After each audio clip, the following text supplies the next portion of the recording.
We are literally at the halfway point, motherflowers. We are at the halfway point to 300. This is episode 250 of the TML podcast, motherflowers. We're live. That's right, we're live. We're live. It's Friday. It's July 20th, 2018. Happy Independence Day to all my Colombian people out there. It's their Independence Day. Hope you're having a fun time. And thank you for tuning in live, sitting back, relax.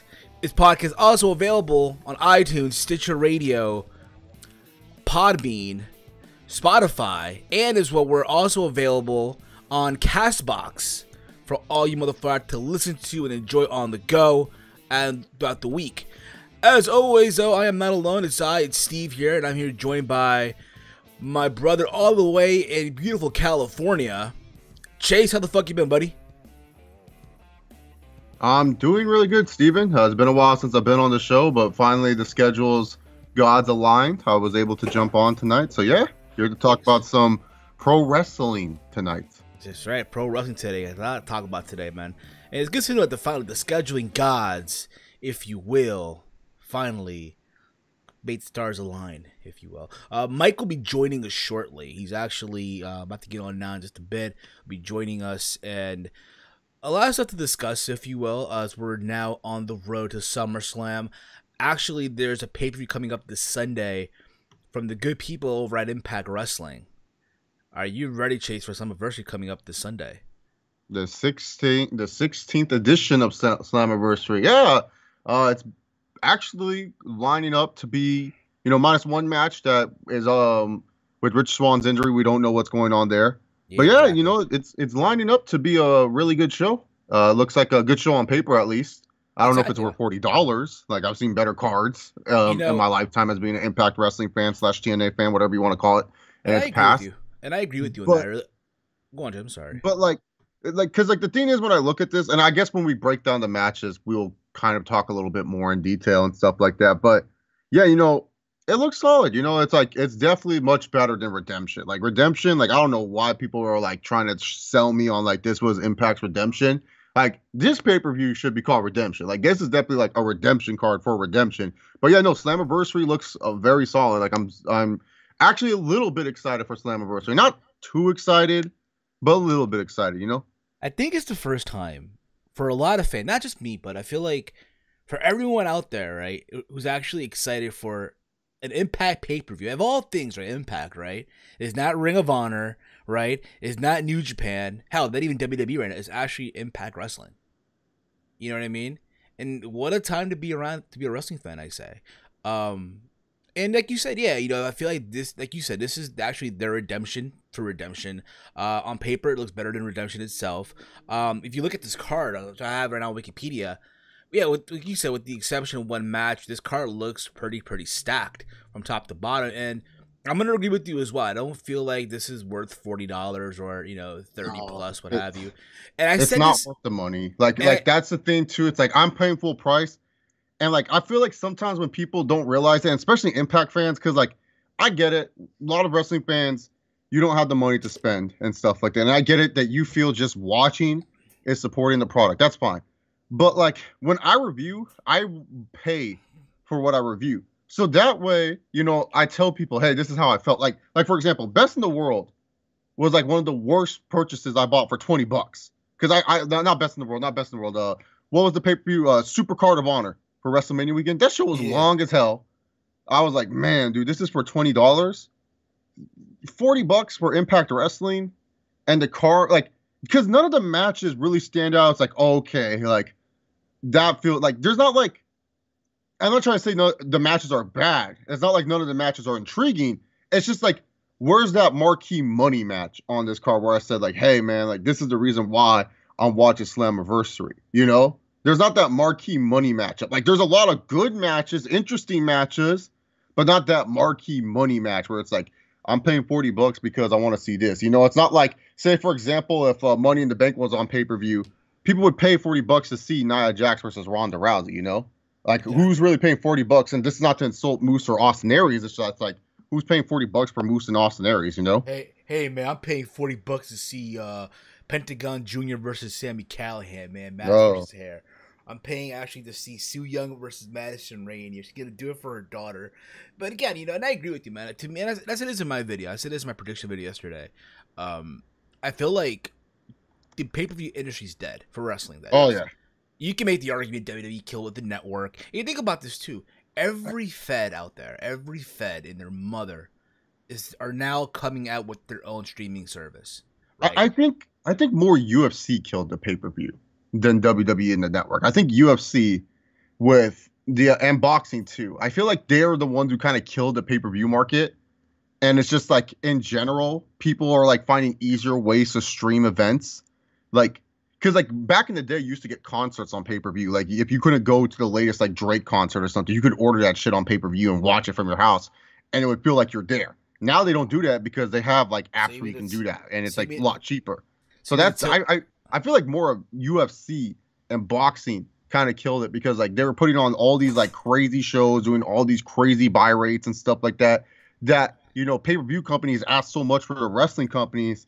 And while UFC was growing at the time, WWE, TNA, Ring of Honor, when it was trying to get into the pay-per-view industry, was just kind of stagnant. You know what I'm saying? So it's just like exactly. Yeah. I feel like also TNA, they kind of like got our Impact. It's just sports of habit. I feel Impact kind of got into like probably a bad deal with the pay-per-view with the cable companies. Where I bet you if they really wanted to, they would show this on the Global Wrestling Network app. Like they would love to have it on there.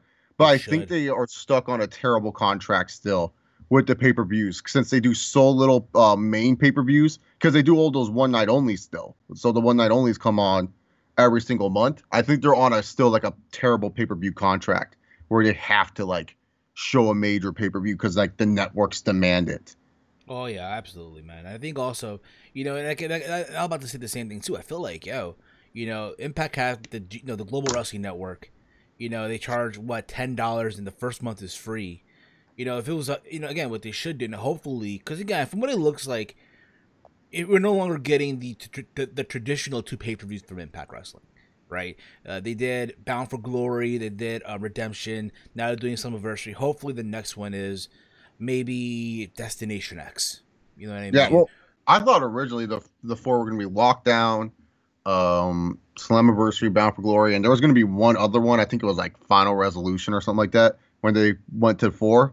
But yeah, they said Redemption, and so now Slammiversary, and I guess the next one's Bound for Glory, yeah?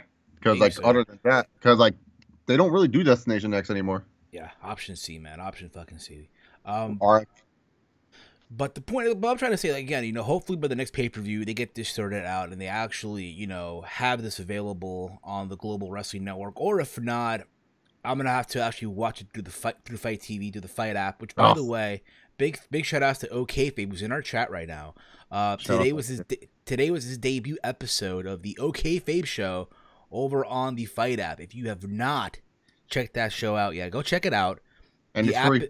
And it's free. It's a free app. And what are you going to say? There's a promo code actually, so if you don't want to pay $40 for exactly, yeah, Connor has that promo code. He has that promo code. So hit up OKFabe, sign up to get $15 to anything on the website. First, watch the OKFabe show, free on the Fight app. Then sign up for Fight and use the promo code, and then you get $15 towards anything on their website. And so if you say like, oh, I'm not paying $40 for Slammiversary, dude, you get the $15 off. That's $25. That's Ring of Honor pay-per-view money right there. Exactly. It's Ring of Honor. That's Ring of Honor money right there. That's like independent wrestling. It's like Progress or stuff like that, if you will. But yeah, guys, go check it out. Again, Connor's killing it right now. He's tearing it up right now. Whether it's on YouTube, whether it's on the Fight TV, whether it's with Joe Cronin, with One Wrestling, you name it, he's tearing it up. Right? He's killing the game right now, yo. Good for him. You know what I mean? Good for him. So proud of him, man. Really proud of that motherflower, yo. But let's get into this card, man. Let's get into this Slammiversary card. Yes. Even though I'll say this, I know they say Bound for Glory is their WrestleMania. To me, this is the WrestleMania. This should be to me. It's like kind of like it's like their SummerSlam, in my personal opinion. Like, yes, Slammiversary came before Bound for Glory, but I always consider this like their SummerSlam. Yeah. By the way, dude, you see that video on their channel? It's like the preview video on their channel, And No, I didn't see that one yet. it's that same guy from like last year with the deep voice, like the hype guy and shit. Oh, yeah. Impact Wrestling. It's some shit. It's pretty cool. So literally, there's 8 matches on this card. There's 8 matches. The top being the main event, the bottom being like the matches. We start off here with Tessa Blanchard versus Allie. Now I'm gonna say this. I'm happy that Tessa Blanchard signed like an extension deal to stay long term with Impact Wrestling. Mm-hmm. I'm happy about that. I think Tessa Blanchard is a future champion in the making. I think she is. I felt like when she got there first, she was struggling a little bit, but she'd really been picking it up on Impact, and she's tearing it up right now. She's tearing it up. The idea is, hey, she's like the head knockout now. She believes she's the top knockout, and she's literally beating up anyone that's in front of her, in this case being Allie. It should be a fun match. I'm going with Tessa here, though. That's my honest opinion. What about you, Chase? Yeah, Tessa's winning. Allie has been one of Impact's, little babies that they've been developing for like the past year now. And now it's time, for them to develop Tessa Blanchard. I mean, they got this talented wrestler, like you thought she was going to go to WWE. And then all of a sudden she went to Impact. And that was kind of like a shock when you saw her at Redemption. And I didn't like how they brought her in because she was on commentary and it was like distracting from another match. But it was cool to see that they brought a talent like Tessa Blanchard in. And a lot of people were like shocked because they thought for sure being Tully Blanchard's daughter, NXT.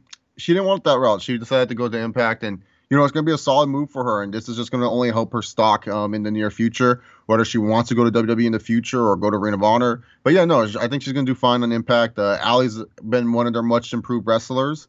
And I feel like this is going to be a pretty solid matchup. Not really expecting like a world clinic beater here, but a really solid matchup with probably Blanchard winning. Exactly. I'm adding Big Mike to the call, by the way. I know Mike doesn't really watch Impact, but he'll just blend in, if you will.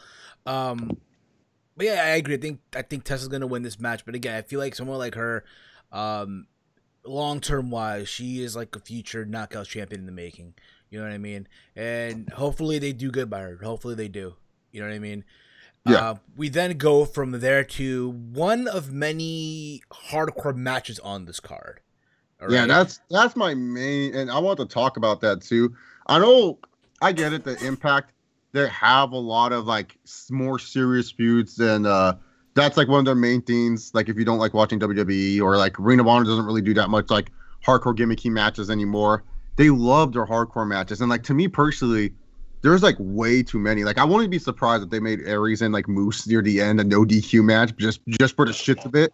You know what I'm saying? Like, exactly. Like, it just seems like I can just see a backstage pre-tape where like Aries is like arguing, and then like all of a sudden they get a no DQ match, and then Aries goes like, "Well, you want me to like I can already see that happening." And it's just like, dude, absolutely. Like, I don't mind hardcore matches. Like don't get me wrong.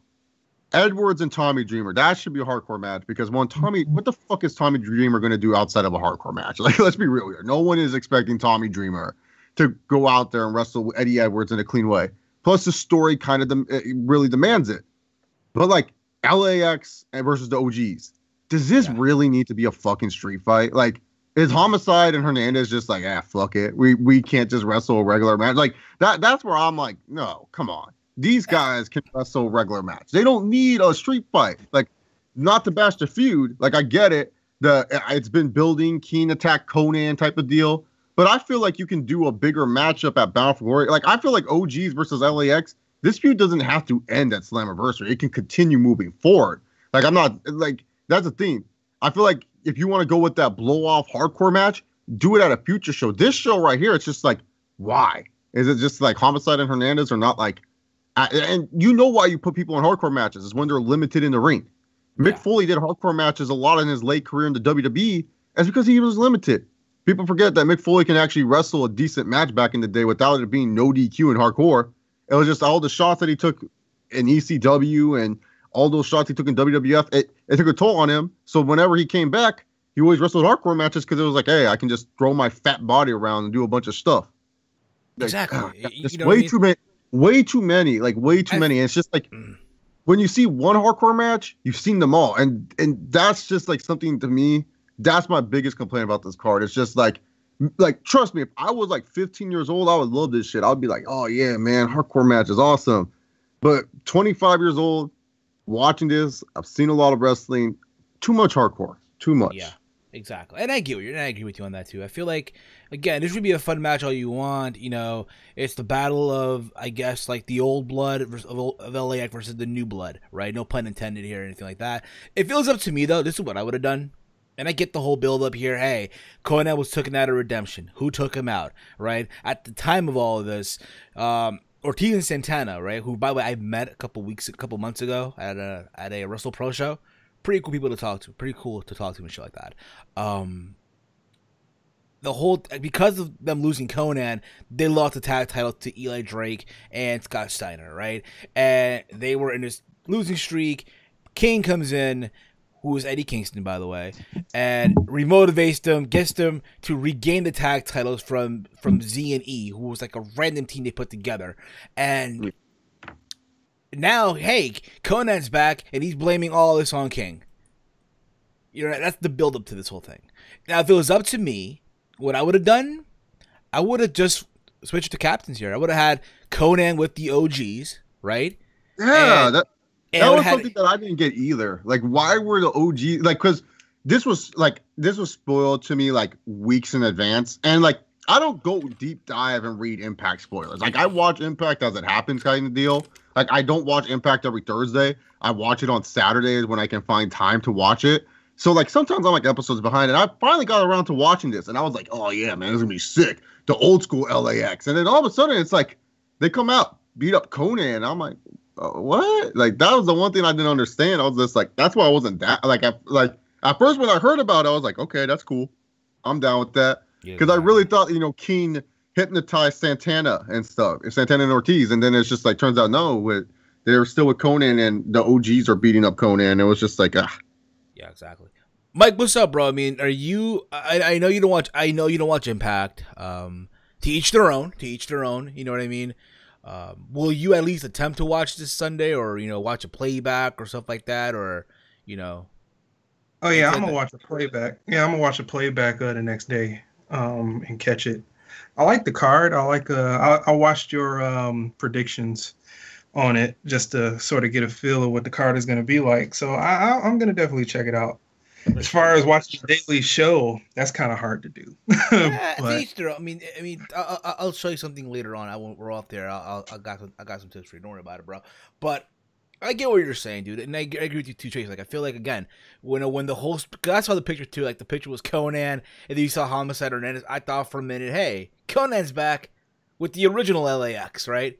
And it's the whole way around. To me, really, to be honest here, I'm not sure if it's for the tag titles. Like, Wikipedia is not saying it, but the freaking the graphic, right, on their advertisement indicate that it is sorta. To me, Ortiz and Santana should win this match, hands down. The new talent in that brand should win. Oh yeah, 100%. Yeah, no, yeah, they should win. I'd be dumbfounded if they lost. Like, don't get me wrong, I'm a huge fan of the old LAX, but like the new LAX should be the ones getting put over here. Like, I thought it was ridiculous that they didn't win at Redemption. I get it, people were like, oh, but they were trying to build a story. Who builds story? Like, here's the thing. Pay-per-views. If you're doing a pay-per-view month by month basis, then yeah, it makes sense to build a story on a pay-per-view. But when you rarely do pay-per-views, don't try to sit here and tell me, oh, well, they're trying to build a story. No, because some people are tuning into this and they're just like, that was a payoff? They lost? Like, oh, because Conan wasn't there? These guys have been tag team champions for months now. These guys don't need fucking Conan limping around and shit. Like, that's where, like, to me personally, like, sometimes with Impact, like, gets me frustrated. It's like, dude, it's a pay-per-view. I'm paying for the ultimate result. You guys don't have pay-per-views every month. You're not like certain companies that do. You have to make these pay-per-views feel special, and you have to have these results matter. And so if Santana and Ortiz lose, that's just something where I'm just like, ugh, that would just make no sense to me. Exactly. But again, it's one of those things where, again, I feel like, again, the pay-per-view looks to be good, but who to say they go back to their old ways with decisions of results and shit like that. Moving along, we go again from a 51-50 street fight to a House of Hardcore rules match, right? Between Eddie Edwards and Tommy Dreamer. Now, you know, at one point, Impact Wrestling was milking on the whole Sami Callihan and Eddie Edwards, feud. They're milking off that shit, right? I remember when Sami hit Eddie with the baseball bat, and the wrestling world just lost their fucking shit. And I felt like there was a moment where that feud peaked. Did you feel the same way, Chase, by any chance? Like that feud, like no matter what they did, like they fought in the woods, they fought House of Hardcore. Yeah, it was after the pay-per-view. That's where I just said, okay, what they're doing after the pay-per-view is good. But then afterwards, they just did too many matches afterwards. It was just too much Sami and Eddie and stuff like that. And I just felt like Eddie was becoming a twisted, dark character, which I do not know why Impact loves these. Like, this is literally like Impact's bread and butter. Besides random-ass factions that just love to try to take over the company, brother, it's like dark edgelord characters and stuff like that. I was just like, why does Eddie Edwards have to become a dark edgelord character? Like it was just getting too much for me, man. Like, yeah, no, the feud definitely peaked. Like after that one match where they were like in the empty arena, that's it. That was the last match in my opinion. I didn't watch the Wood match. I didn't watch anything. I said, no, I'm not wasting my time with this feud because they were literally using, and like, well, the thing is too, what I didn't like was that they were using Callihan to build up to Tommy Dreamer. Like, who the fuck? Like, come on, man. Like, Callihan's one of your better heels. I'm not a fan of Callihan, but I'll admit that he's one of your better heels. Why are you wasting one of your better heels to build up a feud with Tommy Dreamer? You know? Like, that just makes no sense to me. To be fair, and I felt like, again, I just like, and again, to each their own, but I feel like they had to go a different direction with both Eddie and Sami, right? And there's some stuff that I guess, again, for me, I kind of dig this twisted Eddie Edwards. I feel like, again, Impact, at this moment, they're just, again, as much as they're improving with the new regime and stuff like that, I feel like at the same time, they're just like saying, just fuck it. We'll see what we can do and just make it work, right? And I guess they're trying to make this shit work for what it's worth. Of all people, white meat babyface Eddie Edwards, right? Diehard Eddie Edwards and shit like that. And all this, his obsession with beating or killing Sami Callihan, right, led him to go into this twisted mental state of mind and shit. And again, his wife won't talk to him. He is, again, obsessed. And Tommy, who at one time was there, right, ECW, in the same position, trying to get rid of Raven, right? And he's trying to, be the voice of reason. And now they're having this feud. For what it's worth. And it's funny. Someone wrote in the comment threads of my prediction video to Slammiversary yesterday. This is what someone wrote. And again, anything can happen, right? Anything can fucking happen and stuff like that. If I can find the comment here, 1 second here. This is what someone wrote in the comment threads of that video that I did yesterday. This is what he said, right? And quote, "Can I say one thing? I had this crazy idea. What if during the match between Eddie and Dreamer, Raven's music hits and he distracts Tommy and Tommy turns around and gets destroyed by Eddie? How cool do you think something like that would be? Now, this could set up Raven as a manager for Eddie. I'd love some plot twist like that to happen." Well, is Raven free to do something? I'm pretty sure he would be down to do it. I mean, that's like, well, Raven, he does have a lot of good ties to Slammiversary. I mean, Raven's a King of the Mountain winner. Yeah. Exactly. If my memory serves me correct, he won the 2000. One of the best ones. One of the best King of the Mountain matches, if you might. Yeah, he won the 2005. I want to say it was 05 because then Jarrett won the title back in Montreal, and then Raven was like had that feud that didn't end. Like we never got an ending to him and Sabisco. It just was just like I guess Raven couldn't reach the terms to a contract or some shit. But yeah, no, that'd be kind of cool. Like I'd be down for that. Like to me personally, I just want to kind of see Eddie Edwards do his own thing. Like, but I get it. He's not the most well-rounded talker, but he is a former world champion, Eddie Edwards. So it's not like he's capable of doing stuff on his own. Yeah, exactly. It should be. But I would say for sure this is much better than what the hell he was doing with Davey Richards. That feud made no sense to me. The Davey Richards and Eddie Edwards stuff a couple years ago was crap. Like, why would Davey Richards cost Eddie Edwards the title? Why don't you fight for the title, you dumb dick? Glad he's retired. Fuck Davey Richards. Wow, I know, man. Yeah, he might be watching. Never know, man. He ain't watching anything, dude. The only thing he's watching is I don't even know. I can't even insult him at this moment in time. His paramedic career and stuff like that. Moving along here with him. Moving along. I'm going with Eddie Arizona. I'm going with Eddie on this one. I think he should win. It'd be silly if Tommy wins this match. Just saying. We go into from those two hardcore matches to a special attraction match, if you ask me. We have Phoenix versus Johnny Impact versus Bone Soldier Taiji Ishimori and Rich Swann. Now, Rich Swann apparently had a concussion last night at an MLW event. It's not really sure yet if he's going to be competing at this event this Sunday. But hypothetically speaking, let's assume he's cleared, okay? This is literally your Spot Fest match. Oh, yeah. The Impact special. This is like every Impact Wrestling pay-per-view card has to have that one match where it's just like, that's a Spot Fest match. Like, go out there. Not for the X Division title, but pretend it is. Just do X Division shit. like literally, that's like every Impact Wrestling pay-per-view has had that match, and it's fine. It's fine to have those matches and everything like that. But yeah, no, even if Rich Swann's not in it, if Swann's not in it, I'm surprised Eli Drake's not on this card. You know, because they just. Me too. Yeah, I'm surprised.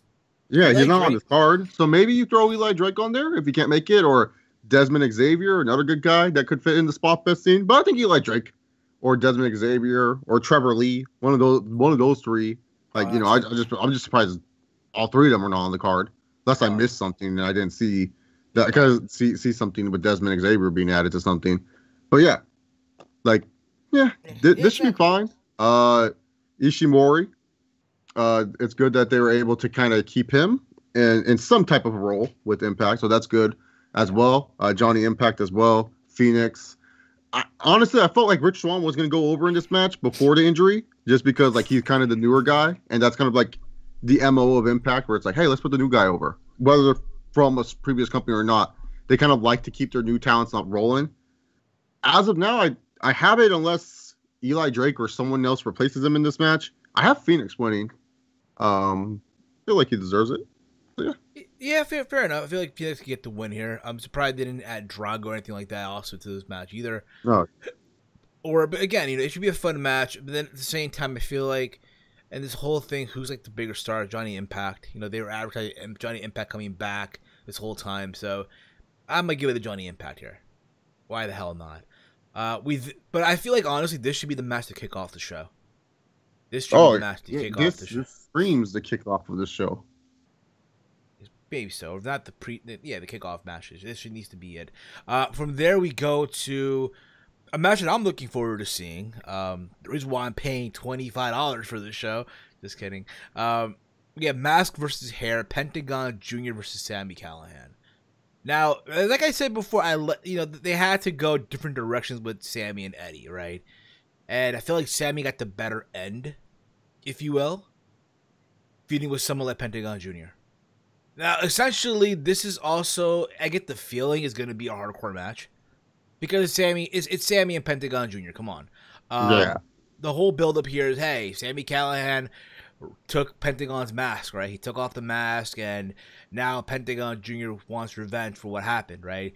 Last night on Impact, I don't know if you saw this or not, but there's a thing where Pentagon Jr. kidnapped Sami Callihan. And in the process, he took out, I want to say, Jay Christ of OVE, right? He did the whole thing where he broke his arm and shit. And just a battle of mind games right now. It should be a fun match. It should really be a fun match. I just don't see Pentagon losing here. I think, honestly, the direction they're going to go with having Sami get his head shaved. I'm going with Pentagon in this match. What about you, Chase?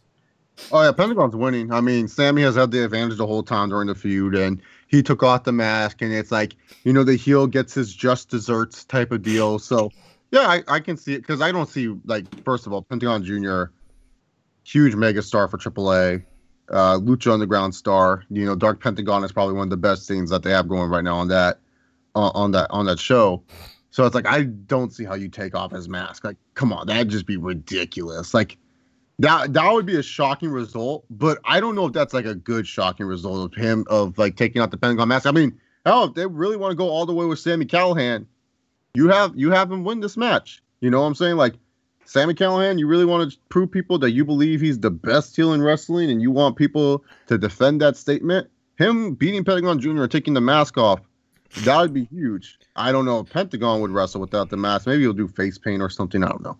Yeah, Exactly. He already paints his face anyways. But yeah, if they really are behind Sami Callihan, go right ahead.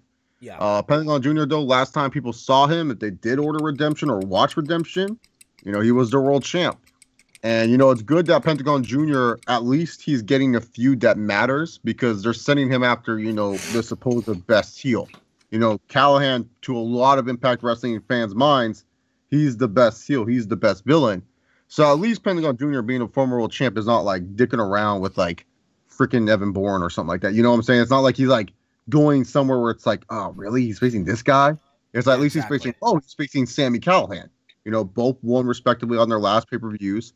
Both have been kind of in the same trajectory. They suffered some losses in the middle, but nothing too major where they haven't been irrelevant on TV. So yeah, both guys kind of fit, the direction that they're going with Impact. So yeah, exactly. I definitely got to say, man, it should be a good matchup. Like you said too, I expect it to be some hardcore twists, some run-ins, some goofy shenanigans. But if Impact really wants to go over with Sami Callihan, they should have him win. But I don't see Pentagon losing the mask. So Pentagon Jr. for the win. There you go. Fair enough with that. We then go on to a match that I'm kind of like a little bit. Matt Sydal versus Brian Cage for the X Division Championship. Now, Chase, we talked about this a while back, pertaining and relating to Brian Cage. Brian Cage came into Impact from Lucha Underground, AAA, right? And he'd beaten Bobby Lashley. He'd beaten EC3, I believe. He's beaten Eli Drake. Yep. Yeah, I think he's also beaten Moose numerous times. So he's beaten people that were or are in contention for the world title. And you're placing him in the position of the X Division. And I get it. For a lot of Impact Wrestling fans, the X Division is no limits. But to me, I don't know how you feel about this, but for me, I feel like that slogan is the old regime. Yeah. And that's where sometimes I get annoyed with some of the people that say this is the new regime, but yet you still go on stuff based off from the old regime. Because here's the thing. X Division is no weight limits. But back in the day, the X Division had the feeling that it was just as good as the world heavyweight title division. It's kind of like UFC. Conor McGregor is not anything less because he's only the featherweight or lightweight champion. No, he's still as good as whoever the heavyweight champion is. You know what I'm saying? Like that's where some people don't understand. I totally do not believe when I look at Matt Sydal that he's as equal as Austin Aries is right now. That's what the X Division used to be back in the day, was that the X Division and the World Division were kind of like equal divisions. It was just the X Division, you had to be more faster paced. You had to be a different style of athlete. Like I said, like not weight limits, no limits. The X Division, like you had to be a wrestler that could break the boundaries. Like Kevin Nash, he said he could break boundaries. He said he did a moonsault once. Like I was just like, oh shit, Kevin Nash really wanted to do a moonsault. And yes, like, Bischoff and Hogan didn't do the X Division any favors, making it kind of like the cruiserweight division, saying you have to be a certain weight to make it and stuff like that. But like, here's the thing. Back in the day, X Division was on the same level as the World Division. I don't want anyone to fucking... And if you are a diehard Impact fan, you know what I'm talking about. Back in the day when the X Division used to have Bama's like AJ Styles, Amazing Red, Jerry Lynn, fucking Chris Daniels, Samoa Joe, Kid Cash, back in the X Division, there was on the same level as the World. And that's the thing. Today's X Division is not on the same level as the World Division, where I say like, oh, you know what, man? The X Division champion is just as good as the World champion.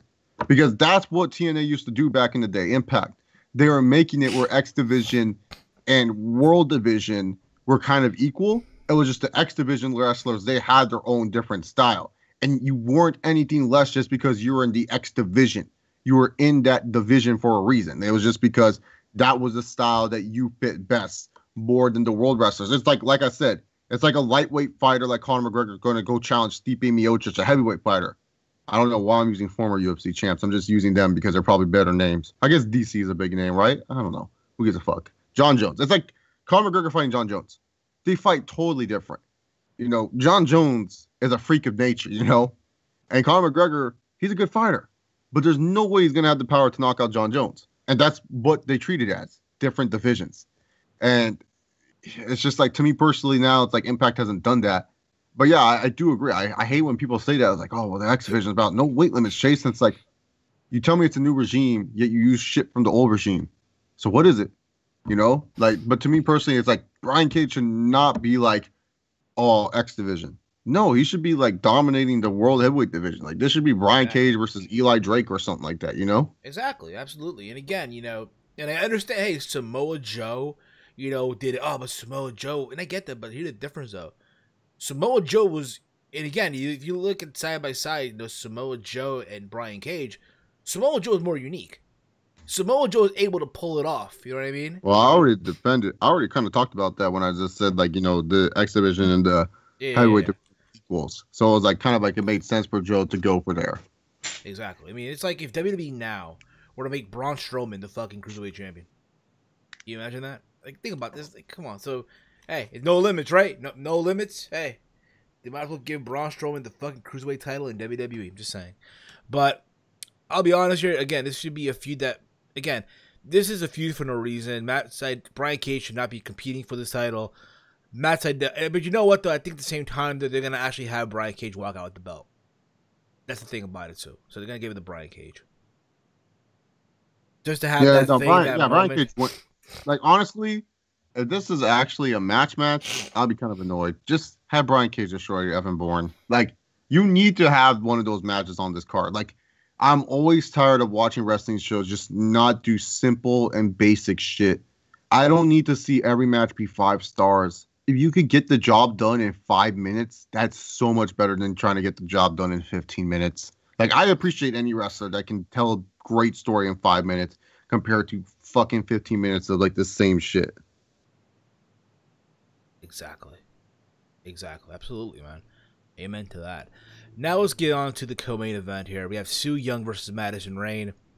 I get where they're going with this. It's Madison Rayne's comeback tour, right? She wasn't supposed to come back as a wrestler or as a knockout. She was supposed to come back as a commentator, and she got involved in that whole thing with Tessa Blanchard. She beat Tessa Blanchard, which I didn't agree with, but it led on to this, right? She's doing this for her daughter, right? She wants her daughter to see her as champion one more time and stuff like that. Now, I think Su Yung right now is a unique talent. I think she's been tearing it up. Granted, she hasn't been wrestling on TV that much. Since winning the belt, she hasn't been wrestling on TV that much. Since winning the belt on TV, they've done a lot of like vignettes and promos and stuff like that, which I think is cool. She literally took out Rosemary and Allie and what have you. She had a sick finisher. That being said, though, I just don't think right now. Again, I get it for the moment. They want to have that moment and stuff like that. They might just give it to Madison Rayne. But at the same time, to me, it should not be that way. To me, Su Yung should walk out still the champion. I mean, hey, dude, you would think last time, when like Gail Kim's last match here put someone over. Nope, brother. I ain't putting anyone over. Fuck that. My moment, you know? So, exactly. Like, I hope Su Yung wins. Like, I thought it was ridiculous that she didn't win on Redemption. Like, I thought that was so stupid that Allie beat her on Redemption. And then you're telling me that Allie, with the powers of Rosemary, couldn't beat her? Like, get the fuck on out of here. You know what I'm saying? Exactly. Absolutely. Yeah, I remember that, too. She came out as like the demon. And people were defending this. They're like, oh, it was a roll-up. And Braxton Sutter distracted. Fuck. No. If Allie is tapping into the powers of Rosemary, this bitch should be able to beat the fuck out of Su Yung. But instead, they're like, no, it's whatever. Demon Bunny or some shit. But yeah, I hope, you know, I love Madison Rayne's theme song. Not this remix version, but the Queen. She's a killer queen. It's a great theme song. One of the best Dale Oliver productions ever. But yeah, no, dude. Like, if she wins, that's just stupid. But you could see it too. And it's just something where it's like, and I know people are gonna be, oh, why are they bad? It's kind of like a WWE. You know that, like, LOL, Roman's gonna win. You know this is gonna happen. You know this is gonna happen. It's kind of like with Impact. It's like they always like to go with what's familiar. They always like to do something where it's just like, why? You know? They always love to, like, put over the older people, even from their own company, that have been like lifers, like C Angle, like, and stuff like that. But yeah. Exactly. I think Madison Rayne's winning, honestly. Like, the more I think about it, it's like, yeah, Su Yung should win. That makes sense. But we haven't had that one match on the card where it's like, this one, it makes sense. And Impact has to have that match. So yeah, let's go with Madison Rayne, the Killer Queen. Exactly. Go Killer Queen here. Then we get the main event. We get the main event of the evening. We have for the world title, Austin Aries versus Moose. Now, we all know Austin Aries has been on his tear since leaving WWE, the belt collector. And yeah, he's been doing that. And Moose, I guess, yeah, this is his first of many times, I guess, competing for the world title. Right? And maybe this whole thing where they brought in D'Angelo Williams a couple like last week, and Aries took him out and stuff like that. And I said this in my prediction video. I said Aries might actually come out here retaining the championship, but not for nothing. I think again, if you want to make a moment, like if I'm the two between Madison, Rayne, and Moose having a moment, I'd rather go with Moose because he never won the belt. You know what I'm saying? And why the hell not? He's been tearing it up. He's Mr. Impact Wrestling and stuff like that, so why not? I'm going with Moose. It should be a fun match, all the hell you want, but I'm going with Moose. Yeah, man, I wish I could say Moose, but I think Aries is retaining. I just feel like it's too obvious. Like it's just like I would look. Trust me, if Moose wins, I'm marking the fuck out. But you know, I don't think Aries is losing. I just don't think he's losing. I feel like they're gonna just keep the belt on him. Yeah, maybe so. Again, it should be a fun match. It's one of those things where again, Aries has been tearing it up as of late. It's leaving WWE, regardless how you want to view it. He's collecting belts all over the world, belt collector, stuff like that. And Moose is to his own credit as well. You know, say what you want about him. And like you said, you know, hey, if Moose wins, I'll mark out too with you. I'll mark out as well. But we'll see how that match goes. But the point is though, this card on paper, from top to bottom, with the exception of one or two matches, if you will, it looks pretty solid. What's good about it too, that it's not in the Impact Zone. They're actually taking the show to Canada, Toronto, right? At the Rebel Entertainment Complex. You know, so you guys good for them. They sold out, so that's good. That's a good thing. Yeah, they sold out. It's gonna look like an actual, sold out venue. And gotta give credit to the old regime. Give credit to the new regime. I said old regime for some reason. I don't know why, but shout out to the new regime for actually putting an effort to get people to care again. Cause think about this, right? How many people do you know, Chase, that Impact Wrestling pushed away? Right? They pushed away and are now, have an interest in watching it again now. All of a sudden. A good, not a lot, but like at least like there's a lot of like at least 10% of the people that I know that I follow on Twitter with wrestling never tweet about Impact, and now they kind of do tweet about Impact, and then they talk about it, not as much as WWE or New Japan for sure, but at least some people are somewhat more attuned. It's just hard because, like I said, Impact has burned so many people with their product, and some people have just given up on it because just certain mistakes in the past, and when it comes down to it, new regime or not, the old regime did too much damage. Where some people just think this company's stupid no matter what they do. So it's just like Impact fans, you guys just gotta accept that. Stop defending $1 million company, or they paying you to defend them. They're a fucking grown company. They're 16 years old. They can fucking handle themselves. Let them do the talking with the product. You don't need to sit there and defend their asses, being like, "Oh well, you just sit." No, shut up. Shh. Sit down. Be humble. Sit down. Enjoy your Impact Wrestling. Talk about it. Debate about certain things with people about it. Like, I don't mind people want to debate storylines and shit like that, but don't get mad if someone makes a joke about Impact and says like, "Oh, what I find funny, Impact Wrestling fans trash WWE, trash New Japan, trash all these other companies. Then all of a sudden with Impact, you trash them once. Oh, you're a fucking hater. Oh my god!" It's like, shut up. No. You trash. No. I find hilarious, right? We're praising Impact.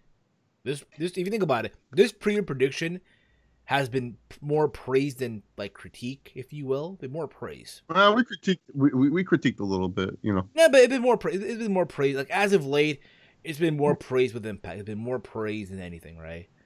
But well, they're not doing anything stupid. Exactly. Like, but the point is though. But what I'm trying to say is like, all the diehards are in hiding. They don't respond. They don't comment. But the moment you critique it, the moment you say one thing, oh yeah, it's like they come out the woodwork. Like, how dare you? How dare you say this shit? And yet they're the ones like, yo, they're the one that search for the negativity. Not that the negativity's there and shit. I'll give you an example. Brian Alvarez and Dave Meltzer praised the fuck out of Redemption.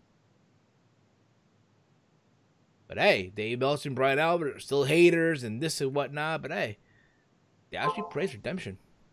You know, again, it should be a fun show to watch this Sunday. In case you guys don't know, Chase will be doing a reaction stream on his channel. Oh, yeah.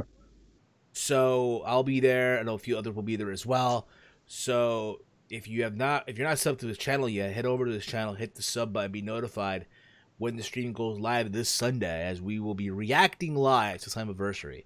Which reminds me, I have to download the Fight app on my PS4 and watch it from there, pretty much. Yeah, no loud ass TVs. I'm watching it via my desktop, just because just how my setup is and stuff like that. But yeah, you know, if you guys want to see reactions, I did a whole. If you guys want to see what my reactions are like, I did a whole New Japan reaction of Dominion, and the stream crapped out near the end, and I almost fell asleep during Omega versus Okada. No, not because it was a bad match. It was because it was a fucking long ass show, dude. And I made the mistake. I was so fucking hungry. I went to go eat. And I knew if I ate, I would have been super more tired. Oh, it just burned right through me and stuff like that. But yeah, no, it should be fun. We're gonna have like in the reactions, and then after the reactions, I'll stop that stream, let my internet recover for a little bit, and then I'll jump on and do a live review. It'll be a great Sunday for Chase Oliver. But yeah, come in. Yeah, if you like Impact Wrestling, come on in, watch the show, relax, enjoy. You know, just do that. Exactly, absolutely. It should be a fun show to watch, and and hopefully Impact continue on with the improvement that they're making. You know, no steps back. Now, you know, it's been crazy when we literally went over 30 plus minutes to talk about Impact. Now let's get into some WWE stuff here. So, apparently, Stephanie McMahon will be on Raw this coming Monday to make a big breaking announcement. Mike, wrong answers here, guys. Wrong answer. What do you think is going to be? Wrong answers right now. I say it's the firing of fucking Kevin Dunn. She's gonna replace Alexa Bliss and face Ronda Rousey on her behalf. Oh, I would probably have to agree. No. They've recently purchased Impact Wrestling this whole time. That's why they've been funding for them and shit this whole time. That's why they've been so great. Just kidding. All right, but I don't know. Oh, here it is. They're funding July 15th. Holy shit, yo. This whole time, WWE funding July 15th. I don't know. But, okay, reality is, they are, apparently from what I'm hearing, according to the rumors and innuendo, they are actually planning on launching a women's pay-per-view real soon. With Women of Raw and SmackDown, and I guess also NXT. And here's the thing about it, okay? Here's the thing. Okay, I get it. You want to still shove the women's evolution down everyone's throat, all the hell you want. But I think enough is enough. What do you guys think about that? Be on.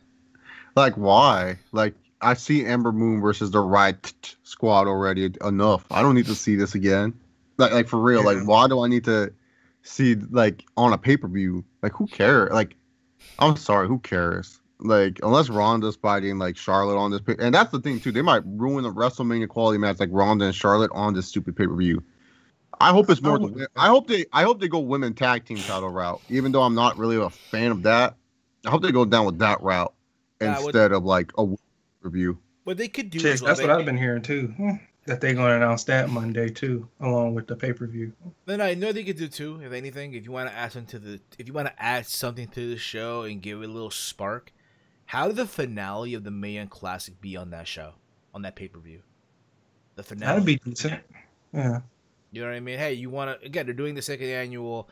Thus far, they added Deonna Purrazzo, Caitlin's coming back, Mercedes Martinez is going to be added to that event as well. That tournament, I'm sorry.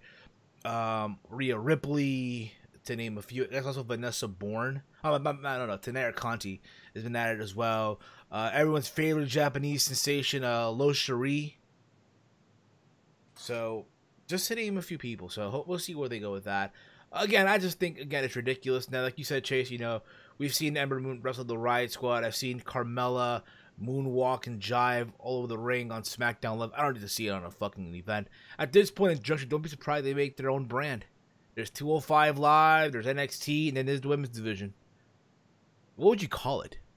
What would you call it if they actually came out with the women's brand on WWE? Revolution. Just call it Revolution. Revolution. On this Wednesday on Revolution. Immediately. You can't get the idea. Yeah, there we go. On the WWE Network. Now, if they go the route of the tag titles, I mean, it's quite as obvious what happened on Monday. Who's to win that thing, right? Hashtag I love you. It's obvious, right? I love you, Bailey. I love you. Well, yeah, that's what they've been building up for, man. The Bailey and Sasha Banks, all this heated tension. And I just want to say, why are people getting mad when like, here's the thing. I personally trashed the segment.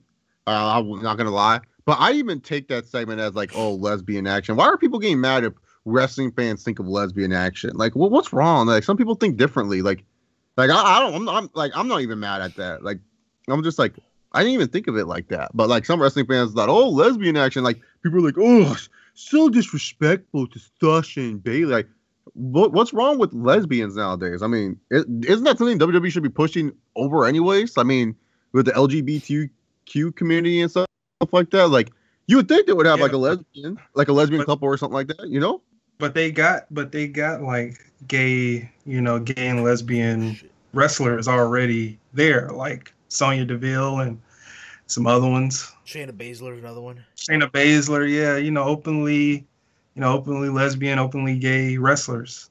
Why you gotta make some that are? Well, what's wrong with that? Billy and Chuck was like the most over thing, and they that was like ultimate swerve. That was like an innuendo type of thing. What's wrong with Sasha and Bailey doing the same thing, or like at least just being a lesbian couple? Like, who cares? Like, I don't know why people getting upset about that. Like, I see nothing wrong with it whatsoever. I mean, people want a lesbian storyline. What's one of those storylines people remember from the women's division in the past like 10 years? It has to be Mickie James and Trish Stratus. Like, everyone remembers that shit. Like people still talk about that. Why? It was because the lesbian tones in that thing. Paige and AJ Lee feud was trash, but the one thing people get out of that feud is that, oh, there were some lesbian undertones with that, like, so that's the thing. How Nikki Bella won the title. Why do people talk about that match? Because Brie Bella kissed AJ Lee. We're wrestling fans. We think about this shit, That's why, like, for me personally, I don't see why it's so wrong to have it where people think of lesbian undertones, like that's where I think, like, I'm fine if they don't go lesbian, but I just don't understand why fans are getting pissed. Like, I don't think it's gonna go lesbian. Yeah, I don't think it is either, but I just don't get why people are getting pissed off by this, where it's just like, oh, you guys are such trash. It's like, who cares? Well, I think people are like sick and tired of pushing like sex sells. They're tired of that era. And I understand that, but at the same time, hey, you want WWE in this era to be cutting edge, to be nowadays, right? And you're giving it to you, sorta. I don't know what they're gonna go with it. Not be real about it. I said this leading up to this, if you will, right? If Bailey and Sasha are gonna have a match, right, it has to be at SummerSlam, right? They're going back to the building where it all started years ago, right? I didn't think that this would be the direction to go into leading up to that match. I didn't think it'll lead to this. But like you said, I mean, hey, listen, there's nothing wrong with it if they're gonna go the lesbian route. Again, like Mike, like Chase said, they are full support of LGBT community. You know what I mean? They're in full support of it. And why not there be some sort of a lesbian couple angle? Obviously, in this whole thing, Bailey is the man, right? And Sasha's the woman. Well, and the thing, too, it would be even better for the heat for Sasha if she, like, turned out she wasn't lesbian and she was just fucking with Bailey the whole time or something like that. Like, people would get so pissed at that. That's how Billy and Chuck were, like, they were, like, over as fuck.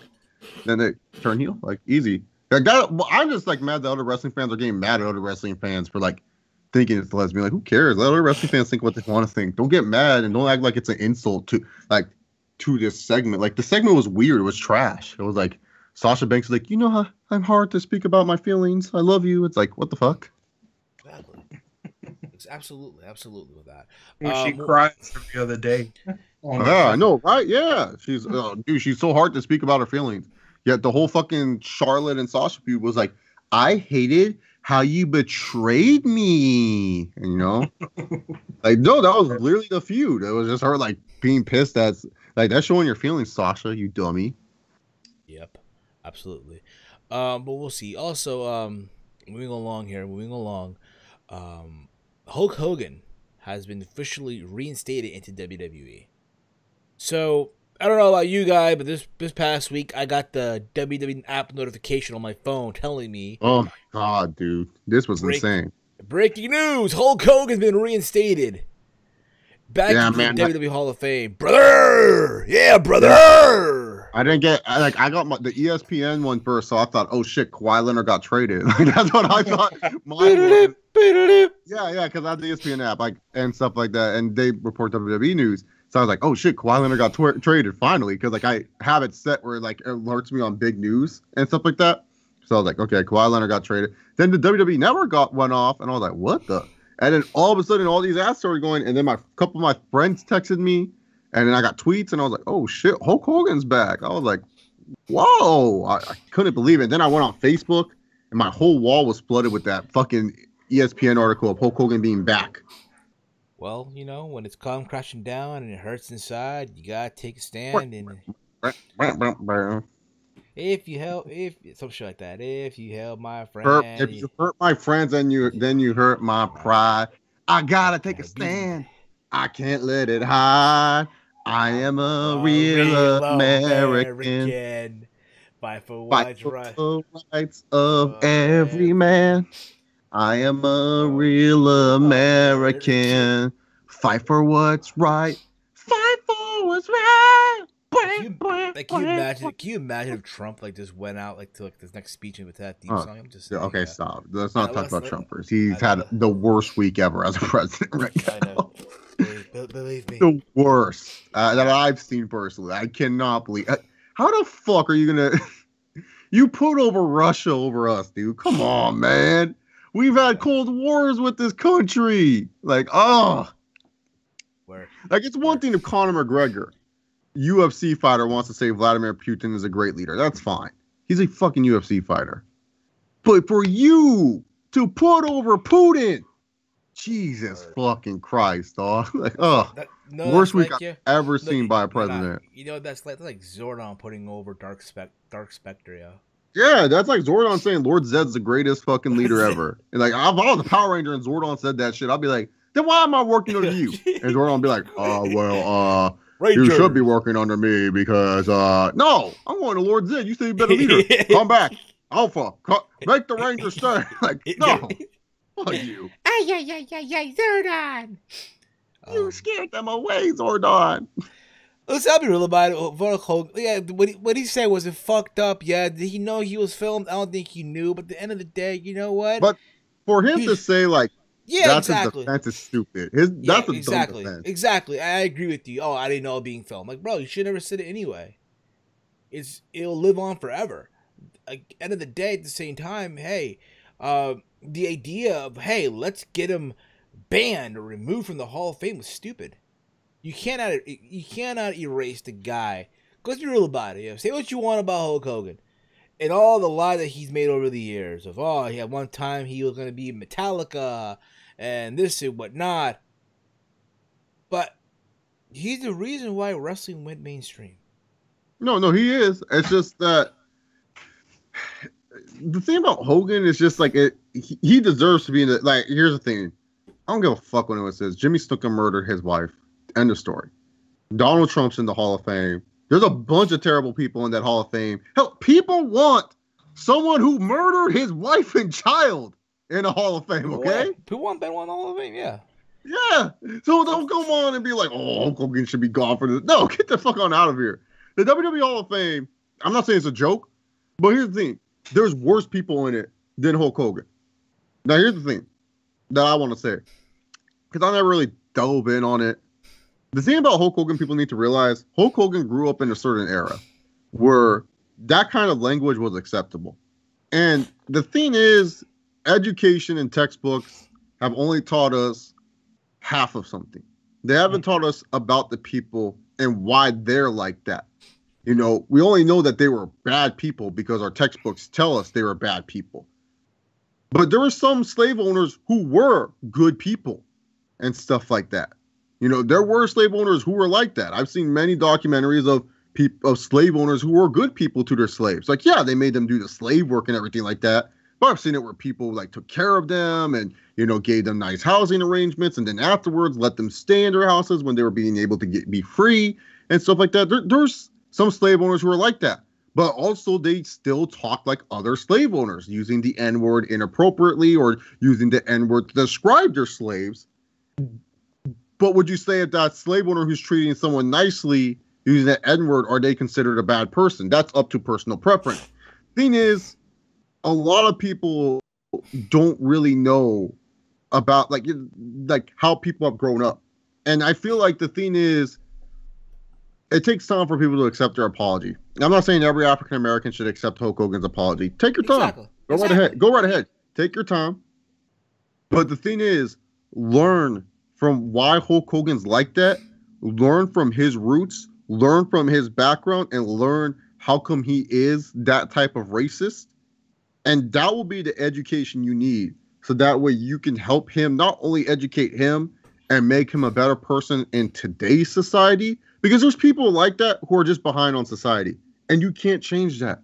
It's like trying to change someone's daily routine. You can't do it. You can't just change someone just because the world is changing. Some people take a while to change. But Hulk Hogan, it may take a process. It's something that he realizes that he needs to do. It'll come faster than anyone else because, you know, for being a retired wrestler and someone who hasn't had a match in fucking since 2011, Hulk Hogan's still a big name in mainstream media. People still know the Hulkster. The Hulkster can knock down on any door and people will open it up for him. You know, he has that type of power. He has that unique charisma. It's going to come faster for him than anyone else. He knows he has to clean up his act faster than anyone else because he's a celebrity.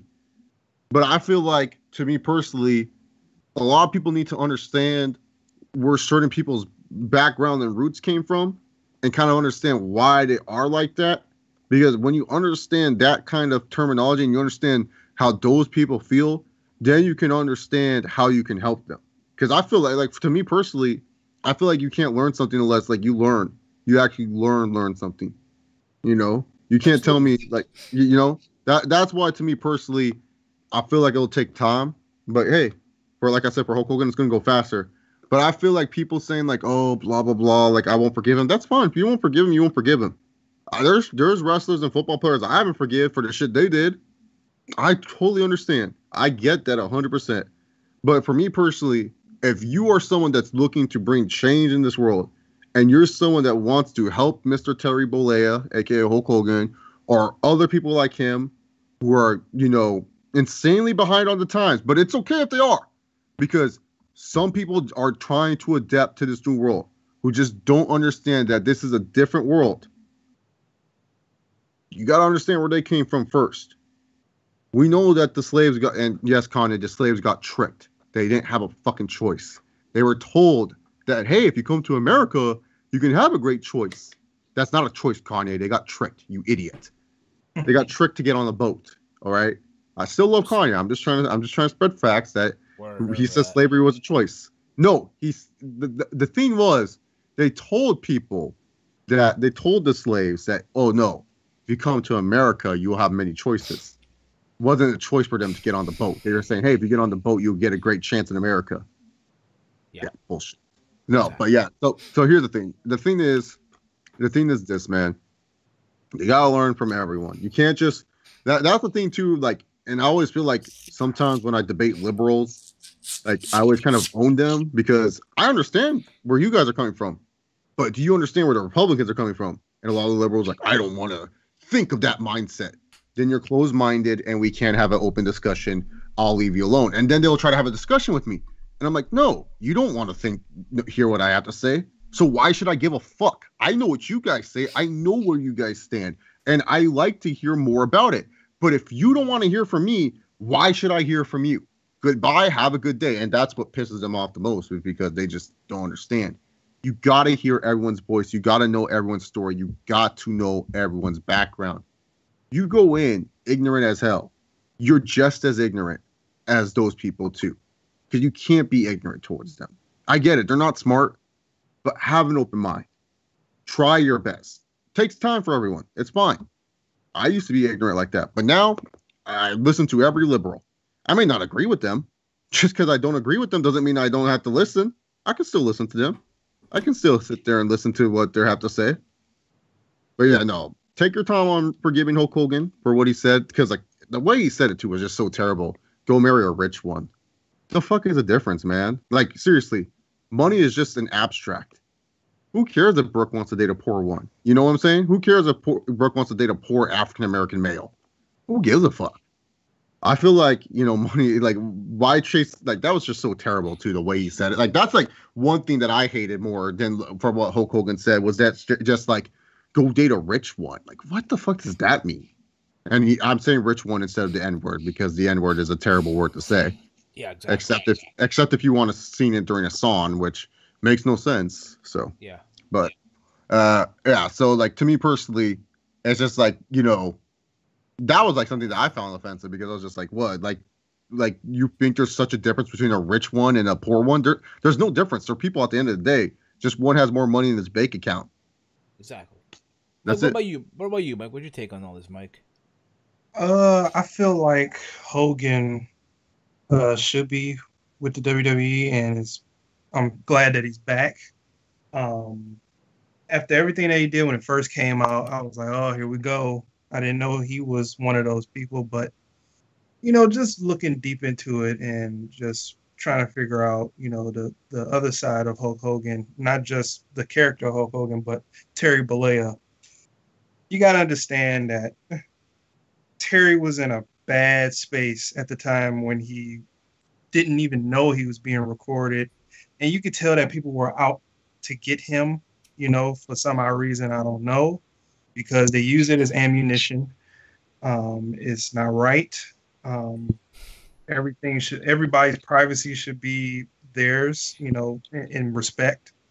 But just like how, you know, the New Day and, you know, Titus O'Neil, you know, put their statements out debunking everything that was in the dirt sheets, being pretty much indifferent to the idea, you know, just being like, you know, I'm going to let this happen, but it's going to have to grow, you know, they're going to have to grow like faith for Hulk Hogan to be right.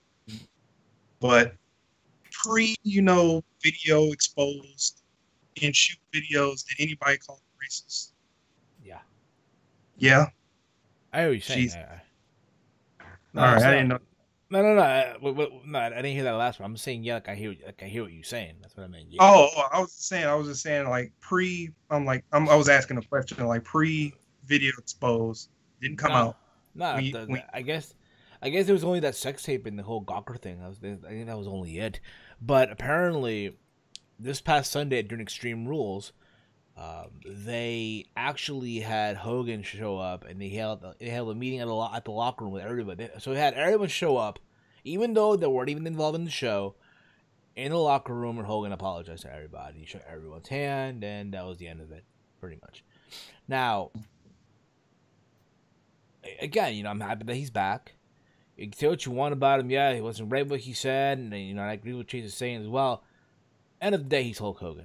He's arguably one of the reasons why the success for the WWE. You know, where they're at today and all that stuff.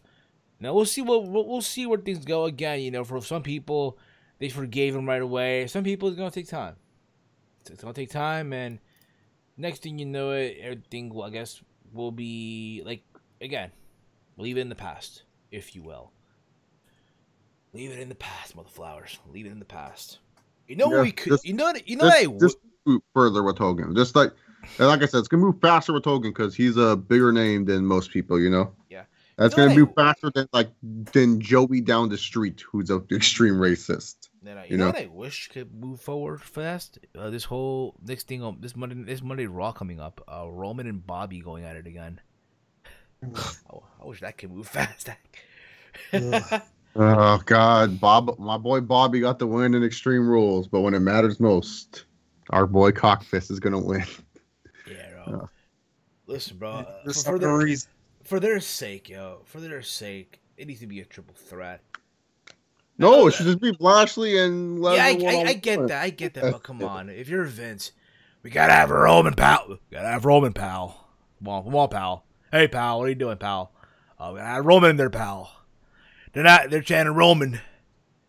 You know how would they even get to that point for a triple threat? You know what they might do? They might do some Shingata, like, okay.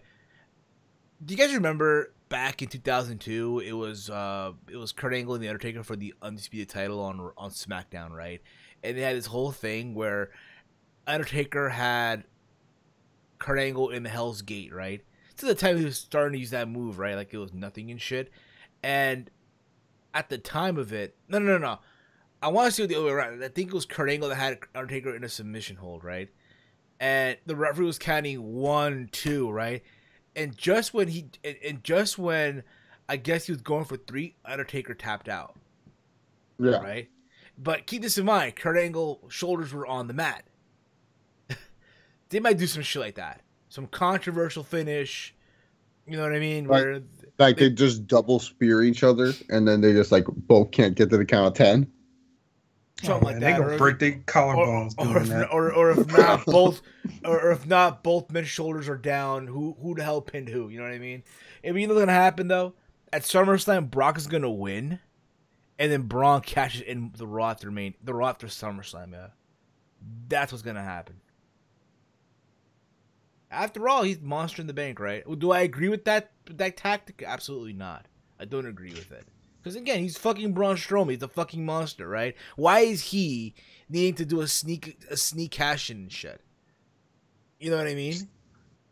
Yeah, it's the reason why he shouldn't even have it in the first place. Yeah, he doesn't need it.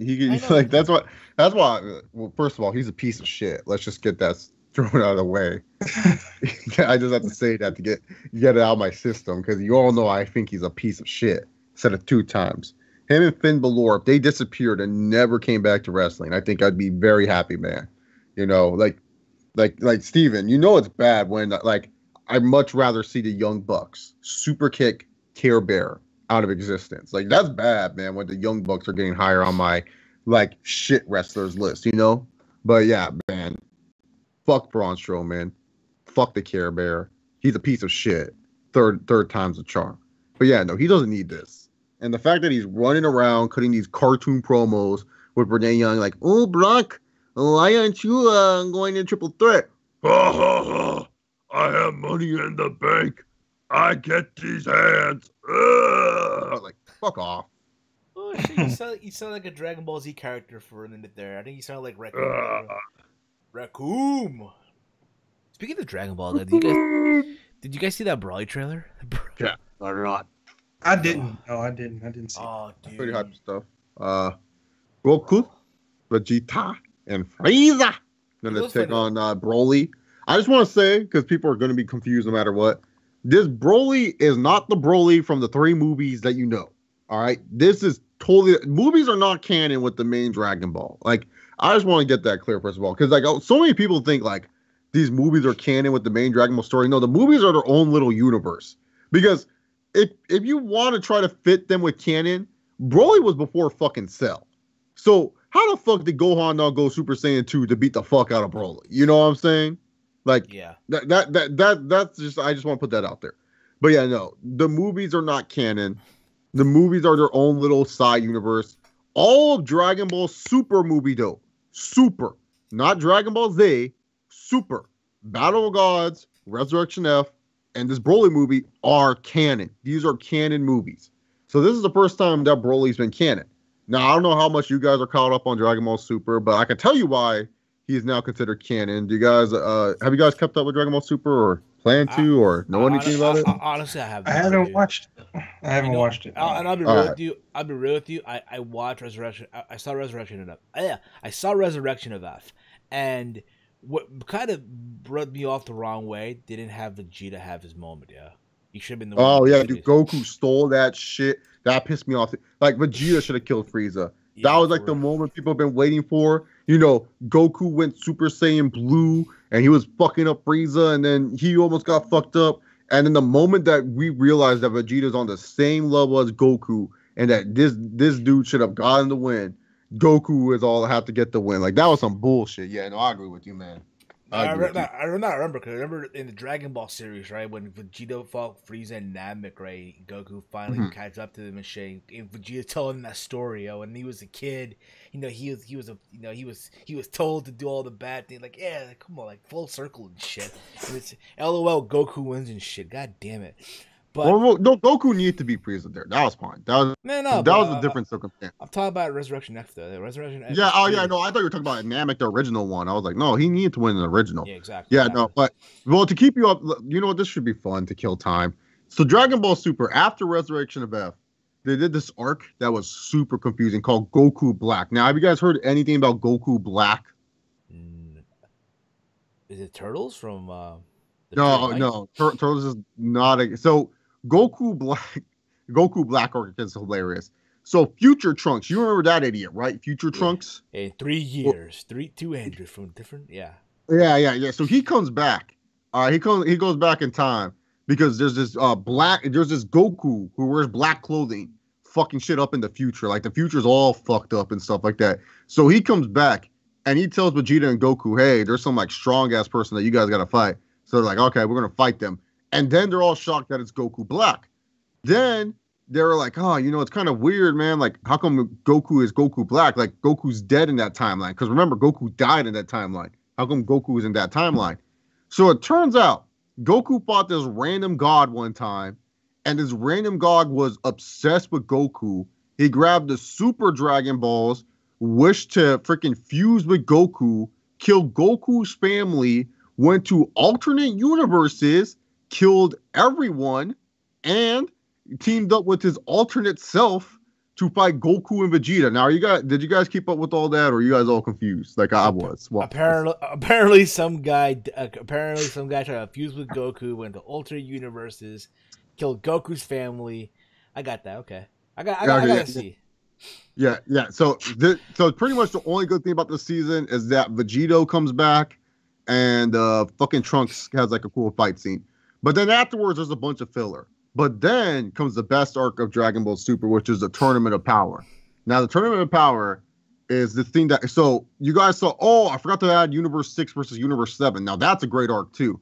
So, Universe 6 and 7, they're parallel universes. And so, Beerus, the god of destruction of Universe 6, his brother Champa comes on by. And he's jealous that... Because Beerus has an Earth... Champa? Yeah. Yeah, like that's Tommaso Ciampa? Like Tommaso Ciampa? No. Like... No, not like our current NXT champion. What? Oh, I don't know what I just said there. Who? Tommaso Ciampa? Yeah, Tommaso Ciampa. Yeah, our current NXT champion. I forgot. Whoops, huh? So yeah, so Universe 6. I don't know what I'm saying, dude. It just keeps slipping. It's just like trying to tell me that, you know, Tommaso Ciampa is the current NXT champion or something like that. But does this Ciampa though? Does he wave goodbye too when? Oh yeah, he does. He does. Okay, cool. He does actually. Yeah, so he's a fat version of Beerus. And so him and Beerus like to have eating contests. And Beerus gives him instant noodles, like ramen noodle cup. And he loves it. And he's like, oh, where'd you get this? And it's called Earth. And in Champa's parallel universe, they don't have Earth. So they battle for the Earths. And so Universe 6 versus Universe 7. And this shit was like the most hyped up thing ever. Goku brought back... You guys remember when Goku used to do Kaioken and everything like that? Kaioken! Yeah, bro. Yeah, he combined Super Saiyan Blue with Kaioken. Some fucking hyped up shit and everything like that. Good stuff. Vegeta's like the MVP of the tournament. Gohan can't fight because he's too much being a pussy. Piccolo gets his ass kicked. Yeah, so and Majin Buu, he doesn't do shit. Like, Majin Buu doesn't do anything. Like, he falls asleep taking a test. But yeah, no, it's like... Yeah, Fat Buu. Majin Buu, you made me the Buu! Yeah, so Buu pretty much does that. But yeah, Universe 6 versus Universe 7. So then afterwards, they meet this little goofball called Xeno. And Xeno was enjoyed by this. And then Goku, because he's Goku, makes friends with him. And so Xeno was all like, oh, Goku, what do you want? And Goku's like, oh, I want to fight all the universes. And so Xeno's like, well, we'll do that one day. Oh, yeah, by the way they beat Goku Black and the other god, they called Xeno from the alternate universe. And alternate universe, Xeno kills them all. So then Goku brings back this other Xeno and then makes these two idiot Xenos play with each other. And so then afterwards, both Xenos were destroying planets for fun because they're intergalactic people. They don't give a fuck. So they're destroying these planets, and they're like, I'm bored. And Xeno's like, yeah, I'm bored too. Hey, let's do that tournament of power that Goku wanted to do. And then they're like, yeah, let's do that. And so then they realize that, like, if Goku, like, if you lose in the tournament of power, your universe gets erased. So it was like some fucked up shit. Like, so it was, and Goku was like the main villain. Like, I hated Goku too. Like, I was like, dude, Goku, you're like the worst human being ever. You're like all excited about fighting these people, not realizing that their universe is at stake. Like, what a dick, right? Fucking Goku, such a psychopathic human being. But yeah, so it's like Goku, Vegeta, Gohan. Gohan finally is a badass again. Piccolo, what's his face? Master Roshi, Tien, out of all fucks in the world. Android 17 and 18, Frieza, and there's Krillin. Yeah, those 10 go to represent Universe 7 in this universal battle, and it's a good fucking shit, man. There's like so many good fights in that whole thing. I cried when I thought Master Roshi was gonna die. Like, oh, the saddest episode ever. Like, you thought Master Roshi was gonna die. Like, the biggest pervert of them all was gonna die. No, dude, it's so funny. There's like a training montage where he's like, you know, that cat that can transform and shit like that. Korin? Yeah, Korin. Korin transforms into hot chicks, and Master Roshi tries to rape him or shit like that. So they did the training. That was his training montage and stuff like that. So he was like very reserved. Like, it was he was so badass in that tournament of power, man. Like, I almost cried when I thought he was gonna die. I was just like, oh. It was such a heart-wrenching episode. And then Goku was dicking around with this like jobber enemy. And then this jobber enemy was like, you can't get through. And then Goku's like, Master Roshi. And he just fucking like goes Super Saiyan Blue, blows this jobber enemy away. And then like it showed like when Goku's serious, he can fuck anyone up, man. And he was serious of making sure Master Roshi wouldn't die. Like, oh, I cried so hard when I saw that. Like, I thought he was gonna be dead for sure. I was like, oh no, not Master Roshi, man.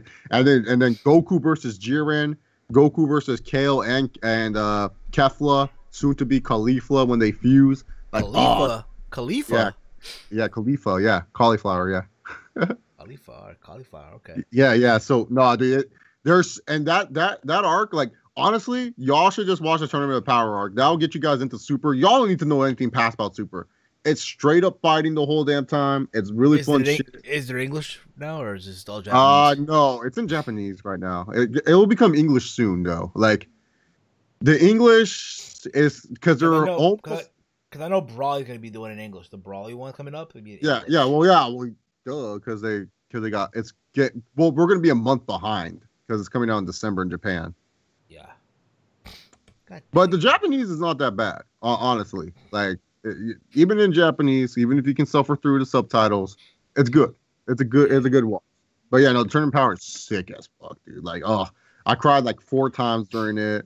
Vegeta has like the best scene in the Tournament of Power, dude. Like this is the first time I've ever seen Vegeta with no gloves. Like, it was like so amazing. I was just like, what the fuck? Vegeta actually has hands, and he was like bare knuckle fist fighting this one dude off 0 energy, and he just wouldn't give up. It was so badass, dude. And then like Frieza, and then like the most unlikely winner ever. Great shit. Tournament of Power is awesome arc. So Frieza's now a good guy now. Frieza's no. So what happened? Was Frieza was dead, and Majin Buu fell asleep, and Goku was like, oh, we gotta get a 10th person, and he's like, oh, Frieza, and because Frieza went golden, so they had to like promote that shit, and so then they called Frieza back from hell. So Frieza got a day pass to like help fight, and the only reason why they do that is because they trust Goku can stop him and shit like that. And so Frieza was helping them fight as long as they kept the promise to revive him after the fight. Shit, that's crazy. Obviously, obviously he got revived anyways because he's in the fucking new Broly movie. So I gotta see this now. I gotta see this shit. I gotta see this. What? I gotta see this seriously. Oh my fucking. Yeah, God. I told you Frieza was in there. Yeah, I said Frieza. He was one of the 10 people. Freezer. Freezer, yeah. My cousin, because he in Peru they called him Freezer. Well, yeah. Well, Freezer is his correct name. I ain't gonna lie. I hope what they do in the long run is Bardock again, yo. Well, Bardock's not even canon. Bardock's not even canon. Oh shit. Okay, never mind then.